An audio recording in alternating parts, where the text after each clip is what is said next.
Marami naman tayong masarap na pagkain dito sa Pilipinas. Pero ito lang yung mga top 10 most beloved Pinoy food. Number 1, adobo. Alam naman natin ang adobo ay parang yan ang national dish natin sa Pilipinas. Maraming pwedeng i-adobo. Manok, baboy, baka, gulay, lahat. Kahit na mga seafoods o isda.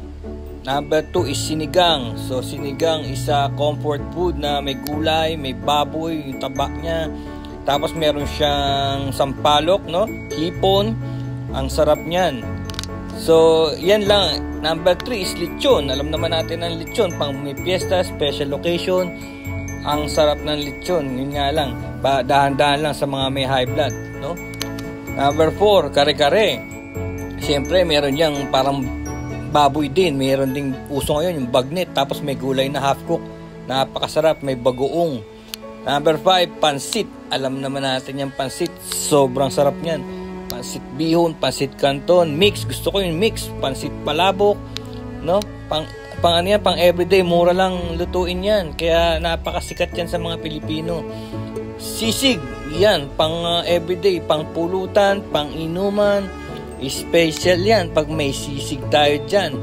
Usual yan yung mukha ng baboy, tenga o ano, basta yung mukha. Number 7, bulalo. So bulalo yung talagang matagal pinakuluan yan. May ano, may utak yan, no? Tingnan mo naman, no? Sabi nga nila, buti pa ang bulalo may utak, di ba? Number 8, halo-halo. So yan, refreshing talaga, halo-halo. May ice cream, may ube, may leche flan sa ibabaw. So napakasarap talaga niyan. Purple yam, ice cream. Sobrang sarap. Number 9, tapsilog. Lagi natin kinakain yan.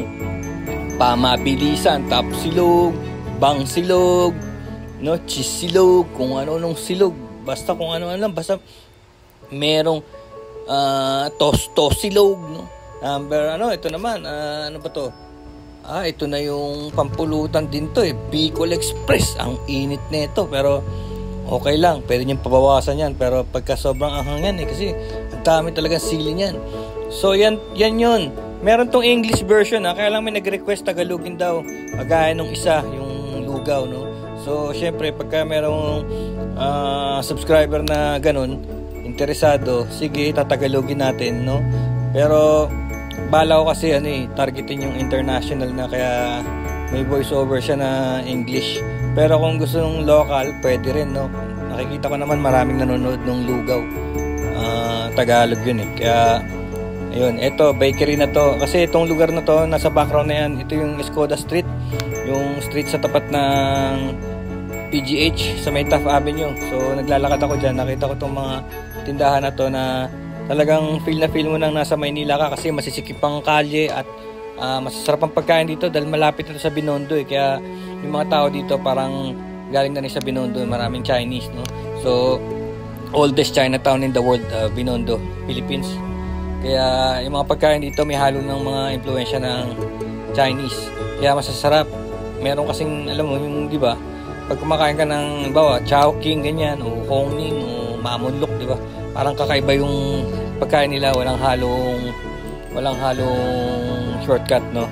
Hindi kagaya ng mga nakakain natin ngayon na puro fast food na lang na pamurahan. Yung parang binabawasan na lang nila para lang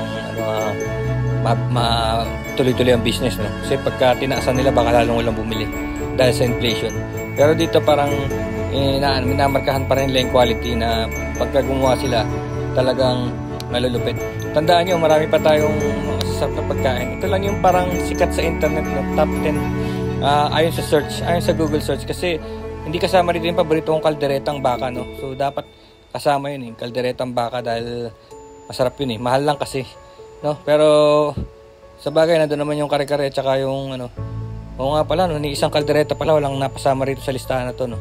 Di bale, susunod. Pero at least ito yung mga the best na pagkain, kahit ano naman dyan talagang maliligayahan kang kainin, no. Kagaya dito, wala rin dito yung mga goto, lugaw, samantalang yung mga pares, di ba, masasarap din yun, sobrang sarap talagang yung mga fried chicken, no, tsaka yung lechong manok.